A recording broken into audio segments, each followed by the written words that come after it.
Esto es Shema Podcast y este es el cuarto capítulo de la serie Los Atributos de Dios.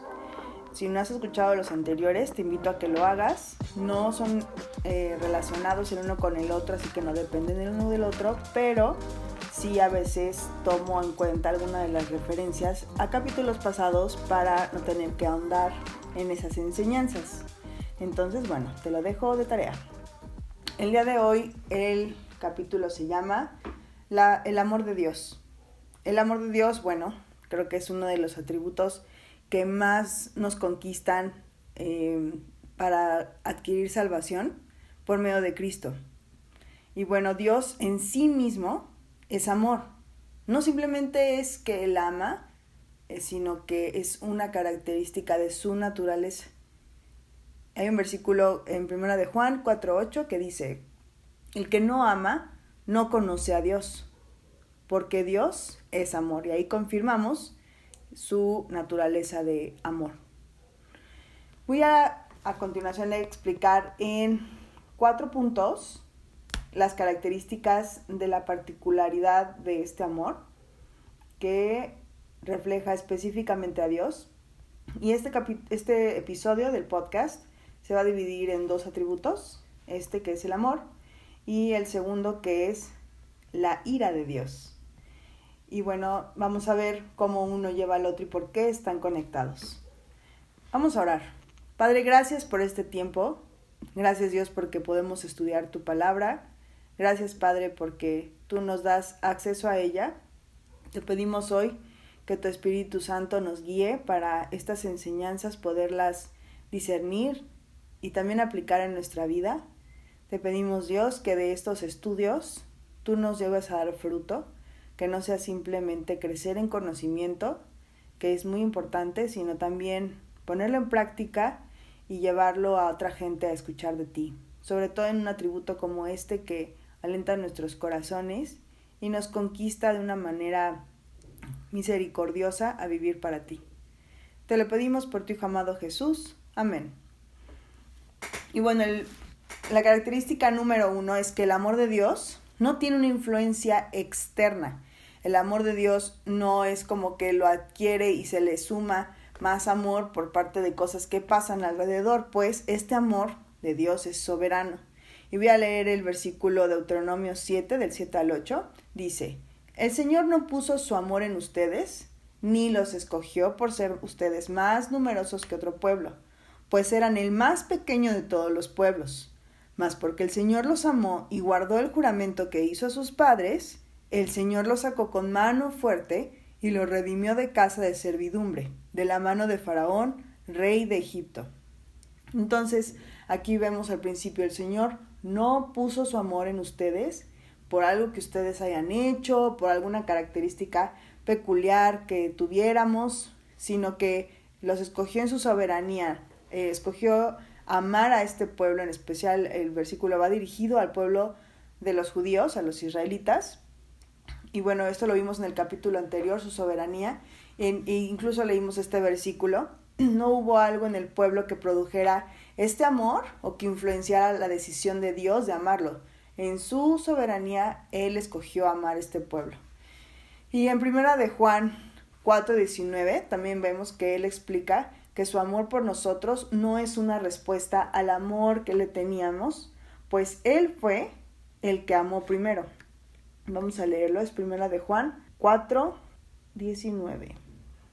Nosotros amamos porque Él nos amó primero. Es un versículo muy sonado, es un versículo que repetimos y es importante también discernirlo y no sacarlo de su contexto. Esto se entiende como que no había nada externo a Dios que lo hiciera amarnos. Él nos amó primero. Número 2 de esta característica es que su amor es eterno, es infinito. En Jeremías 31:3 leemos: desde lejos el Señor se le apareció diciendo: con amor eterno te he amado, por eso te he atraído con misericordia. Les quiero recordar que la versión que uso es la NLBA, es la Nueva Biblia de las Américas, NBLA. Me gusta esta traducción y es muy clara en el momento de discernir. Por eso, si tú estás familiarizado con estos versículos, que probablemente sí, porque son muy escuchados, los verás diferentemente narrados. Entonces dice, con amor eterno te he amado, por eso te he atraído con misericordia. Entonces es un amor desde el principio, es un amor infinito. Dios liberaría a su pueblo, así como lo está aquí en el contexto de este pasaje, porque Él no es ocasionalmente amoroso o cuando la gente se lo merecía, Dios los amaba, sino que Él amaba a su pueblo a pesar de sus transgresiones, porque los amó desde antes de que existieran, o sea, desde la eternidad. Su amor es eterno, así que también es irrevocable. Me encantó estudiar el comentario de Wiersbe. Si no, ya les he compartido este recurso, pero si no lo habían escuchado, en Bible Gateway tú puedes comprar la suscripción Plus por 80 pesos mensuales y te da acceso a referencias, a comentarios, enciclopedias, a atlas, a diccionarios, que te pueden ayudar mucho a enriquecer tu tiempo devocional. Y Wiersbe particularmente ha sido uno de mis favoritos para estudiar el Antiguo Testamento. Y bueno, también tenía un comentario en el Nuevo, que es en Romanos 8:35, y dice, ¿no es la adversidad una amenaza? O sea, a veces pensaríamos que la dificultad pudiera amenazar, pero dice, no, su amor nunca dejará ir a los suyos, sean cuales sean las tensiones y presiones que se ejerzan sobre ellos. Y bueno, Pablo escribe por experiencia como alguien que él mismo, o sea, Pablo mismo, conoció el control firme e inflexible de este amor de Cristo en la crisis. Quiero ahondar un poquito en este tema porque muchas veces caemos como en este punto de si te está yendo mal, muy probablemente es porque pecaste o algo hiciste que te alejara del amor de Dios. Y quiero decirte que no.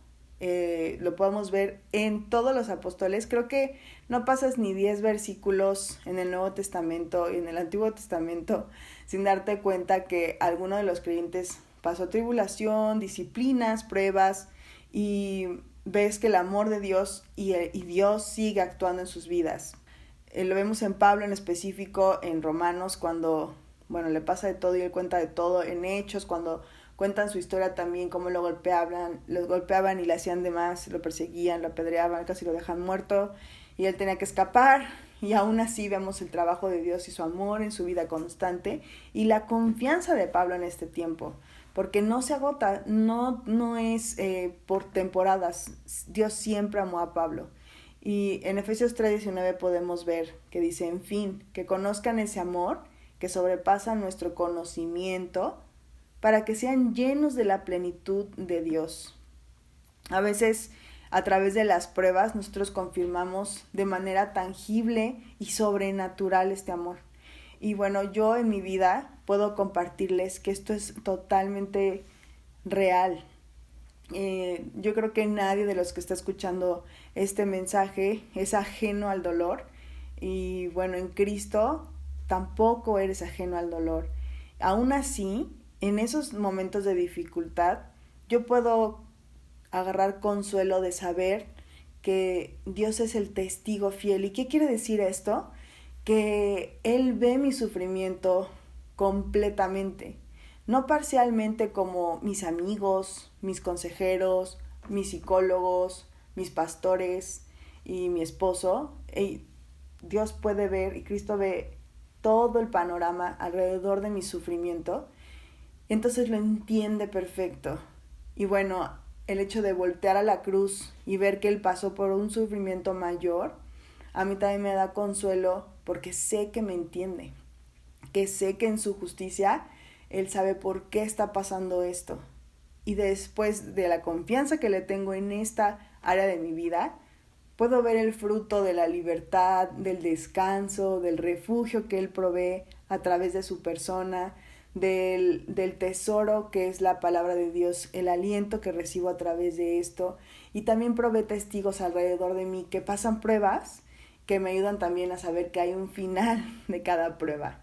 Y esto solamente lo vas a poder creer, bueno, no, creer lo puedes creer, pero experimentar solamente lo puedes hacer tú. Y es una invitación que hace Dios personalmente a cada creyente a través de las pruebas. Tú tienes una manera, un ancla firme a la que te puedes aferrar en el tiempo de tu prueba y en fe caminar sabiendo que va a haber un final. Y ese final lo vas a descubrir tú solo con Dios. A veces es así.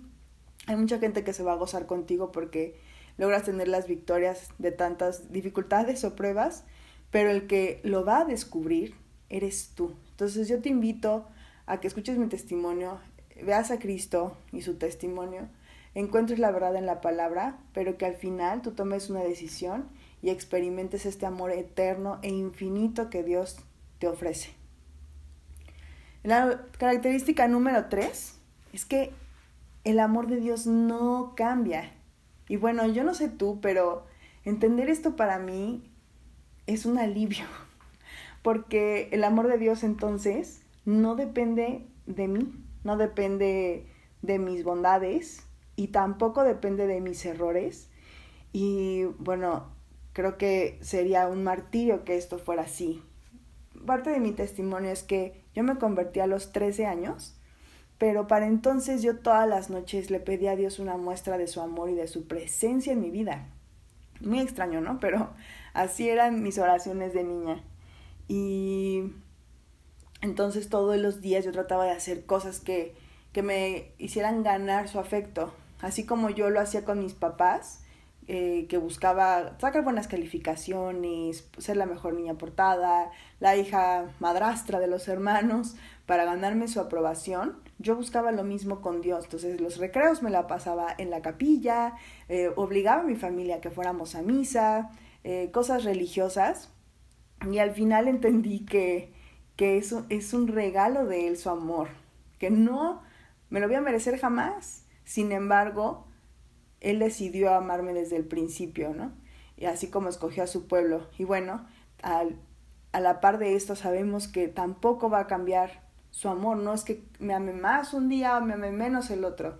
Su amor es igual y es eterno para mí. No cambia. En Santiago 1:17 podemos leer que dice: toda buena dádiva y todo don perfecto descienden de lo alto, donde está el Padre que creó las lumbreras celestes y que no cambia como los astros, ni se mueve como las sombras. Qué increíble. Es muy clara la palabra de Dios. Hay otro versículo en Deuteronomio 17:7 que dice: estableceré mi pacto contigo y con tu descendencia después de ti, por todas sus generaciones, por pacto eterno, de ser Dios tuyo y de toda tu descendencia después de ti. El amor de Dios es santo. Esta es otra de las características. Y por lo tanto incluye siempre una disciplina que santifica. Esta promesa que leímos en Deuteronomio 17:7 se lo hizo a su pueblo, pero su pueblo, tú puedes leer a través del Antiguo Testamento, que el pueblo se aleja, peca, idolatra a otros dioses, se entrega a ellos, se entrega a su pecado, se aleja de Dios y hay una disciplina, hay una consecuencia también a su pecado, una consecuencia natural de su misma decisión, pero ves que Dios también disciplina y a lo largo de la historia Él siempre provee de alguien que los hace ver en la misericordia que Dios tiene hacia ellos, que los hace ver el error que los está condenando a sus consecuencias y el error que los está alejando de vivir la vida que Dios a la vida a la que Dios los llamó a vivir, que es una vida santa. Entonces, en esto el profeta o la persona que Dios manda siempre les indica que hay una disciplina de por medio. ¿Y cuál es? Y bueno, no podemos hacer a un lado la disciplina en nuestras vidas cuando Dios es el juez justo que la trae a nosotros. Y el descanso es saber que es justa esta disciplina, que es necesaria y que nos termina rescatando. Sin justicia no puede haber amor. Sin disciplina no existe justicia. Y bueno, regresamos a lo mismo. Entonces, sin disciplina no hay amor. Entonces, en Hebreos 12:6 podemos leer también esto, que es otro de los versículos más choteados de la historia. Y dice, porque el Señor disciplina a los que ama y azota a todo el que recibe como hijo. Esto lo leí en la NBI, Nueva Versión Internacional. En la NBLA dice, porque el Señor al que ama disciplina y azota a todo el que recibe por hijo. Es muy parecido. Y si te sigues en el pasaje, habla de la comparación que hay de los papás con los hijos. Entonces, te quiero alentar a que dentro de tus disciplinas o tus pruebas, tú puedas orar por discernimiento y entender cuándo esto es una consecuencia de tu decisión, de tu pecado, cuándo es una prueba que Dios trae, como las de Job, sin sentido, para llevarte a crecer, y cuándo es una disciplina en amor que Dios trae a tu vida para evitar que tú te alejes de esta santidad, que tú te alejes de Él y que tú vivas en la necedad de tu corazón, desperdiciando tu tiempo en la tierra para vivir acorde a lo que tiene un valor en la eternidad. En su santidad no cabe la oscuridad del pecado. Es por eso que Dios es luz. Nuestro pecado entonces nos separa de Él y de su santidad. Por eso Cristo tuvo que recibir la disciplina justa, o sea, la que nos merecíamos, en nuestro lugar. No es que la salvación sea gratis. Esto costó Cristo. Y esto fue con el propósito de santificarnos en Él y de restablecer nuestra relación con Dios. Su amor fue suficiente para santificarnos. Sacrificar a su Hijo es una demostración de la disciplina que provee a través de su amor y de su justicia. Contrario a la doctrina de la prosperidad que ahora escuchamos por todas partes y en especial en Latinoamérica, podemos caer en la trampa de esta prosperidad si no entendemos que la falta de disciplina en la vida de un creyente por parte de Dios no significa que es el resultado de nuestras buenas acciones, sino es totalmente al contrario. La disciplina es su provisión en amor. O sea, si tú ves que en tu vida todo va viento en popa, examínate. Cuando hay disciplina, hay amor. Cuando hay disciplina, Dios ve algo en ti que quiere rescatar. Y bueno, la siguiente parte que va muy ligada a este punto es la ira de Dios. Y sí, no podemos no hablar de la ira de Dios como atributo de Él, atributo específico de Él. No podemos encasillar a Dios en un pensamiento que lo asemeje al humano. La ira de Dios no es lo mismo que la ira del hombre. Entonces yo te invito a que tú ores para que Dios te muestre las características de esta ira que Él presenta. Ahora hay algo muy, muy profundo de estudiar. Lo vimos parte en uno de los capítulos de la serie Paz, que es la ira santa, que es esta ira que te mueve a hacer el llamado de Dios cuando vives en un lugar contrario a Él y tienes que alzar la voz. Hay veces que te toca alzar la voz. Pero es muy diferente, y perdóname, no es una ira santa, es un enojo santo. Es muy diferente a una ira de Dios. Muchos creerían que la ira de Dios no es compatible con su amor, ni con su carácter de bondad, pero sería un error no platicar que esto es un atributo de Él, un atributo de Él. Entonces en esta serie es muy importante que lo estudiemos. Deuteronomio 32, del 39 al 41 dice: Ved ahora que yo soy, y no hay dioses conmigo. Yo hago morir y yo hago vivir. Yo hiero y yo sano. Y no hay quien pueda librar de mi mano. Porque yo alzaré los cielos mi mano y diré: vivo yo para siempre. Si afilare mi reluciente espada y echaré mano del juicio, yo tomaré venganza de mis enemigos y daré la retribución a los que me aborrecen. Aquí vemos que Él mismo se hace un contraste entre lo que en su soberanía Él hace. Él hace morir y Él hace vivir. Él lastima y Él sana. Él hace justicia, echaré mano de mi justicia, ¿no? Con la espada, y será en venganza de sus enemigos y de los que lo aborrecen. Y bueno, tú puedes encontrar a lo largo de la palabra de Dios muchas referencias de este enojo, de esta ira y de esta furia que Dios manifiesta en contra del pecado que Él odia. Y su ira arde en contra de la gente, de quienes cometen este pecado. Y la verdad, es algo también en lo que tú y yo podemos descansar.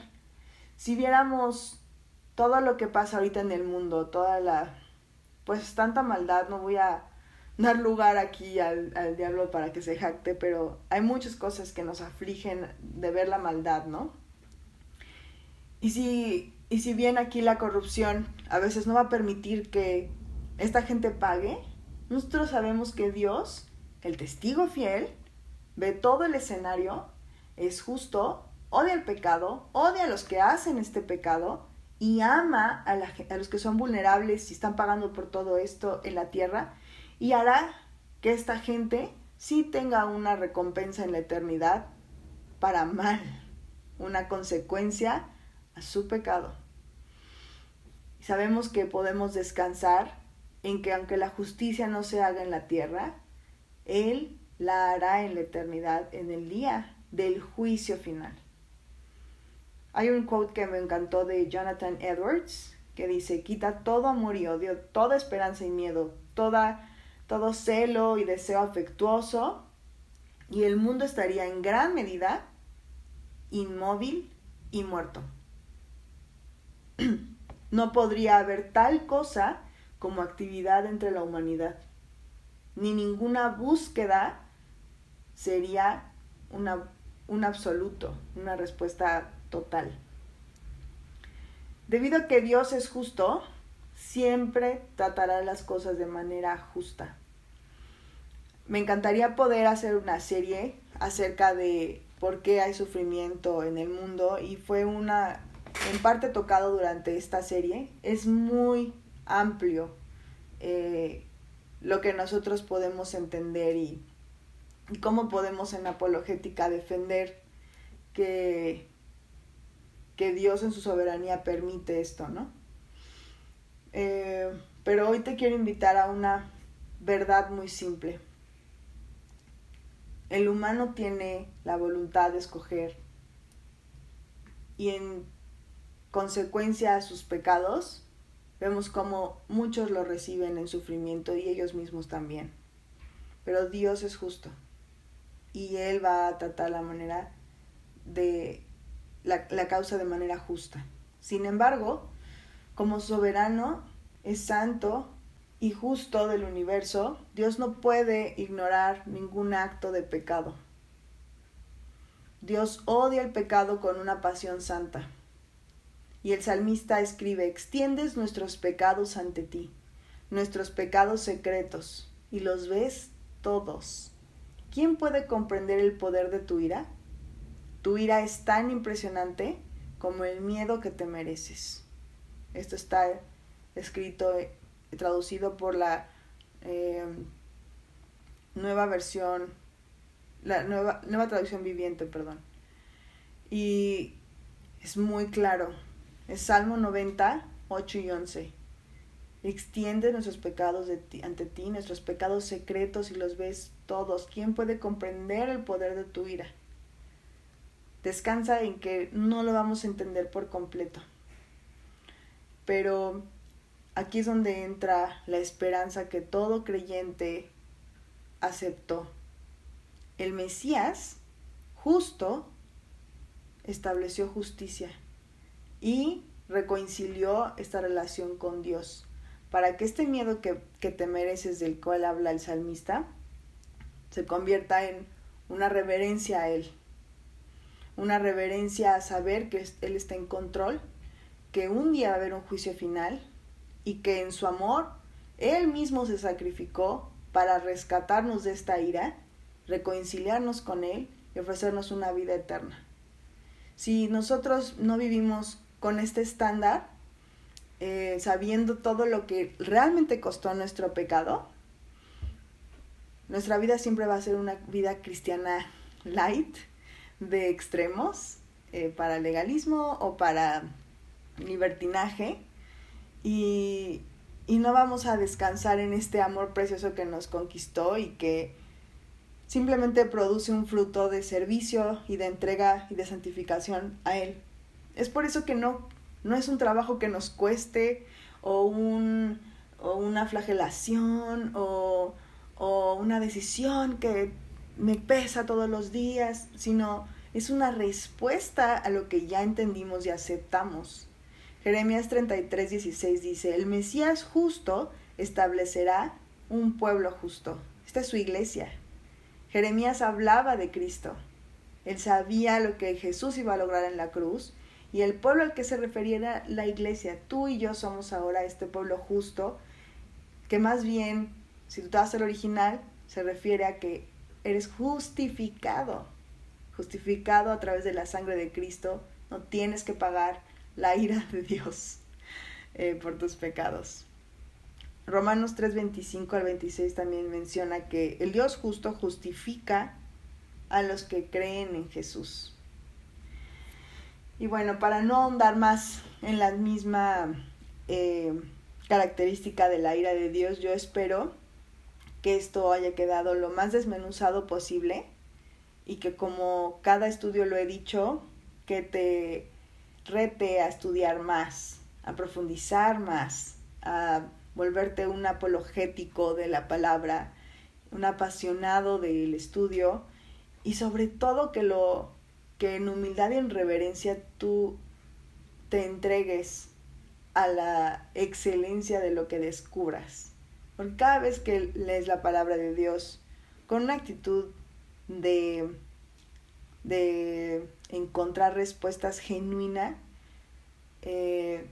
Dios te regala unas respuestas sobrenaturales en entendimiento a las que tú respondes en honor. No hay de otra, ¿no?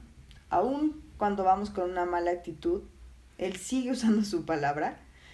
Y bueno, te vuelvo a invitar a que la estudies con todo tu corazón. Y bueno, síguenos en las redes sociales. Esta serie no ha acabado. Este es el último capítulo de estudio, pero la próxima vamos a tener a un invitado que para mí es muy especial. Lo conozco de hace unos 12 años. También mi esposo lo conoce y él ha atravesado por diferentes etapas en su fe, que me va a ayudar a poder resolver muchas de las preguntas que me han hecho a lo largo de este estudio y que yo también no tengo por totalmente resolver. Como te decía en el episodio pasado, traté de hacer el mejor trabajo objetivo de exponerte mi estudio al respecto de estos atributos, hacerlo de una manera alcanzable para ti, para mí, desmenuzar los versículos conforme al tema, respetando el contexto de la escritura a la que fue dirigida, pero todos vamos a llegar siempre a tener más curiosidad de saber otras verdades, y eso me encanta. Entonces yo con él he podido platicar una que otra enseñanza nueva que he adquirido, y sin embargo no pensamos igual en doctrina, así que esto nos va a ayudar a entender la perspectiva contraria de lo que tú puedas estar creyendo. Y si Dios me lo permite, después de esta entrevista que vamos a tener, voy a invitar a otra persona que piense lo opuesto a este amigo, que también nos resuelva las dudas que tengamos de estos atributos, en específico de la soberanía de Dios y de la presciencia de Dios. Entonces te invito a que sigas nuestras redes sociales y las actives las notificaciones para que no te pierdas los siguientes capítulos, y para que también me escribas tus mensajes con tus dudas, porque estas también las puedo ocupar en el momento de la entrevista para hacerle las preguntas. Entonces me encantaría recibir tus comentarios y poderlos compartir con mi amigo, y también tener una especie de comunidad entre los que escuchamos este estudio. La otra es que ya voy a lanzar el libro de texto, Workbook, para nuestros estudios en vivo, a los que me he referido durante toda la serie, y podamos estudiar en comunidad de una manera puede ser online o presencial, pero en vivo, y que podamos trabajar sobre ellos. Entonces no te pierdas el lanzamiento de la página. En mi proyecto y de mi esposo está poder hacer un blog con un newsletter en el que podamos dar anuncios mensuales de los nuevos proyectos, de todas las nuevas cosas que pudieran ocurrirse en este podcast, y que podamos estar en contacto contigo de una manera como más accesible. Creo que el correo a veces se pierde, pero una vez al mes no va a ser pesado, y la verdad a mí me encanta escribir.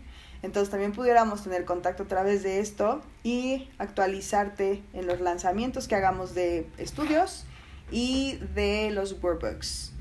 Gracias por escuchar esta serie, gracias por ser parte de este proyecto. No dejes de orar por él, que Dios lo lleve a donde lo quiera llevar, y que siempre el proyecto esté enfocado en servir a la iglesia, adorar a Cristo y conocer más de su palabra y de Él. Que Dios te bendiga. Esto fue Shema Podcast.